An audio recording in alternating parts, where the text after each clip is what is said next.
Good morning, students. Class plus 2, subject Economics, chapter 5, Elasticity of Demand. Today's topic is difference between elasticity of demand and law of demand. मांग की laws तथा मांग के नियम में अंतर आपने बताना है। आप इलास्टिसिटी ऑफ डिमांड चैप्टर भी पढ़ चुके हैं और लॉ ऑफ डिमांड भी पढ़ चुके हैं। इलास्टिसिटी ऑफ डिमांड आपका क्या बता रहा है कि जो क्वांटिटी डिमांडेड है और जो प्राइस है उसमें जो परसेंटेज चेंज है उसकी रेशियो को ये आपको दिखाता है। यानी कि आपने जितनी किसी प्रोडक्ट की क्वांटिटी को मांगा है उसमें कितना परसेंटेज चेंज हुआ है जब प्राइस में चेंज हुआ है, जो यानी कि प्राइस या तो बड़ा होगा या फिर कम हुआ होगा। और जो आपका लॉ ऑफ डिमांड है वो क्या बता रहा है, लॉ ऑफ डिमांड आपका किसी प्रोडक्ट का प्राइस और उसकी डिमांड उसके रिलेशन को दिखा रहा है।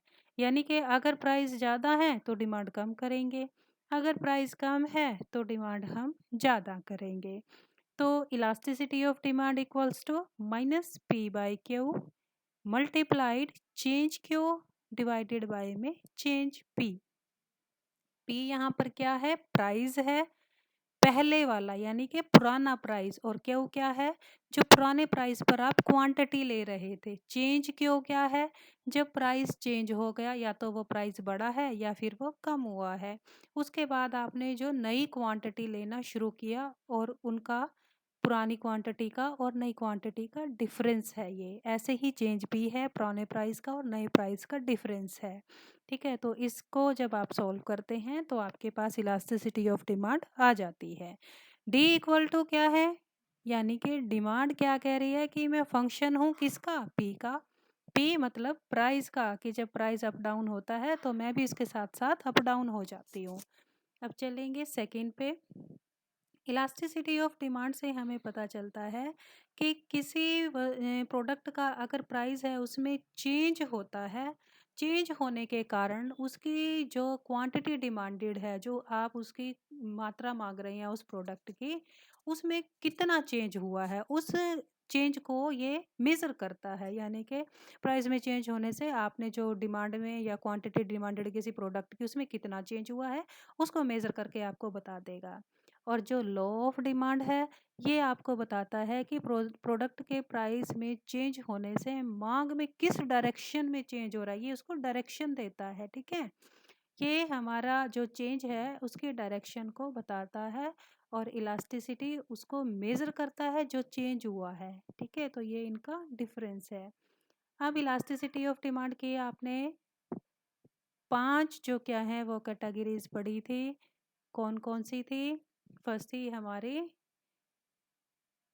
Unitary elastic, greater than unitary, less than unitary, in elastic और आपकी इन्फिनिटी यानी कि इलास्टिक डिमांड। ये 5 हम पढ़ चुके हैं और इसको हम 5 कैटेगरी में क्लासिफाइड कर सकते हैं।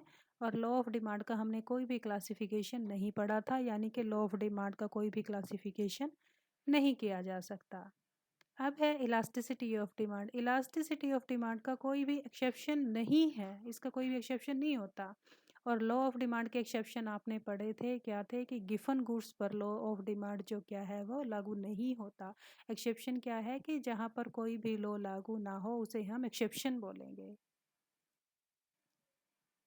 तो यहाँ पर मैं आपको कुछ आपका होमवर्क आज दे रही हूँ, तो आपने इसमें ट्रू और फॉल्स बताने हैं। आप ये चैप्टर पढ़ चुके हैं कि अर्थशास्त्र केवल भौतिक वस्तुओं का अध्ययन करता है। प्रिंसिपल ऑफ इकोनॉमिक्स 1896 में हमारी पब्लिश हुई थी।